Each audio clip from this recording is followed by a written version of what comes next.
அது வெறும் சர்க்கரையா? பலர் அப்படிதான் நினைப்பாங்க. ஆனால் இந்தியாவில இனிப்பு என்பது வெறும் சுவை அல்ல. அது ஒரு நினைவு, ஒரு திருவிழா, ஒரு குடும்பம், ஒரு கலாச்சாரம். சில நேரங்களில் ஒரு இனிப்பு நம்மை சிறு வயசுக்கு திரும்ப அழைத்து போகும். அம்மா செய்த வீட்டு இனிப்பு, பாட்டி கொடுத்த பண்டிகை இனிப்பு. அந்த சுவை நாக்கில் மட்டும் இல்லை, மனசிலும் பதியும். ஒரு குழந்தை பிறந்ததும் முதலில் இனிப்பு. ஒரு நல்ல செய்தி வந்ததும் முதலில் இனிப்பு. ஒரு வாழ்க்கை தொடங்கும் திருமண நாளில் கூட முதலில் இனிப்பு. இந்தியாவில் என்றால் பல மொழிகள், பல கலாச்சாரங்கள், பல மரபுகள், அதே போல பல 100 இனிப்புகள். ஒவ்வொரு இனிப்பும் ஒரு கதையை சொல்கிறது. அந்த கதைகளில் வரலாறும் உண்டு, நம்பிக்கையும் உண்டு, உணர்வுகளும் உண்டு. இந்திய வாழ்க்கையில் இனிப்புகள் என்பது டெசர்ட் மட்டுமல்ல, அவை வாழ்க்கையின் ஒரு பகுதி. இப்போது வட இந்தியாவை பார்ப்போம். வட இந்தியா நெய், பால், கோயா, இந்த மூன்றையும் அடிப்படையாக கொண்டு உருவான செழுமையான இனிப்புகள். இந்த இனிப்புகள் வயிற்றை மட்டும் நிறைப்பதில்லை, ஒரு திருமணத்தின் முதல் நினைவாக மாறுகின்றன. குலாப் ஜாமூன் நெய்யில் பொரித்து சர்க்கரை சாறில் மெதுவாக ஊற வைக்கப்படும் ஒரு இனிப்பு.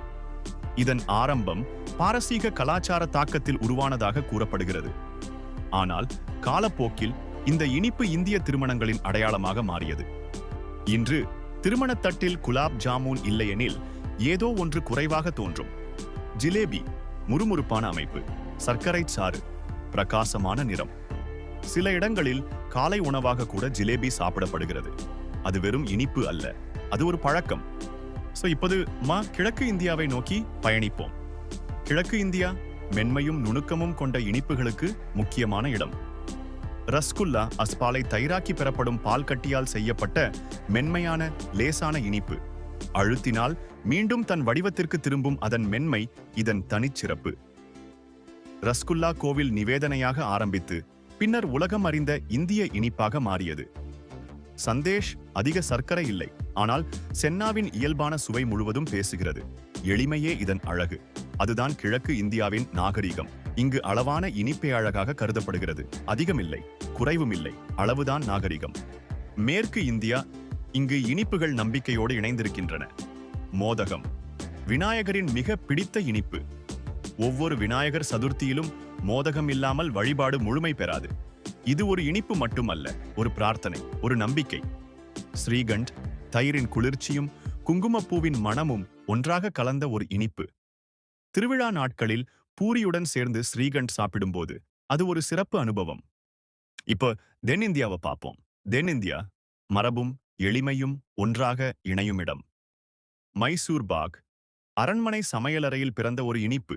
அதிக நெய், அதிக செழுமை. ஆனால் வாயில் வைத்தவுடன் கரையும் அதன் அமைப்பு இதனை தனித்துவமாக்குகிறது. ஒரு காலத்தில் அரசர்களுக்கான இனிப்பு இன்று மக்களின் வீட்டிலும் இடம்பெற்றது. பாயசம் திருவிழா இல்லாமல் பாயசம் இல்லை. கோவில் விழாக்கள், திருமணங்கள், வீட்டு விசேஷங்கள் எங்கிருந்தாலும் பாயசம் முதன்மையான இடம் பெறும். ஒரு தலைமுறையிலிருந்து அடுத்த தலைமுறைக்கு கடந்து வந்த ஒரு சுவை. இந்திய இனிப்புகள் அவை சுவை மட்டுமல்ல, அவை நினைவுகள், அவை மரபுகள், அவை கலாச்சாரம். இந்திய நாட்டின் வரலாற்றை புரிந்து கொள்ள புஸ்தகம் வேண்டாம், ஒரு இனிப்பு போதும்.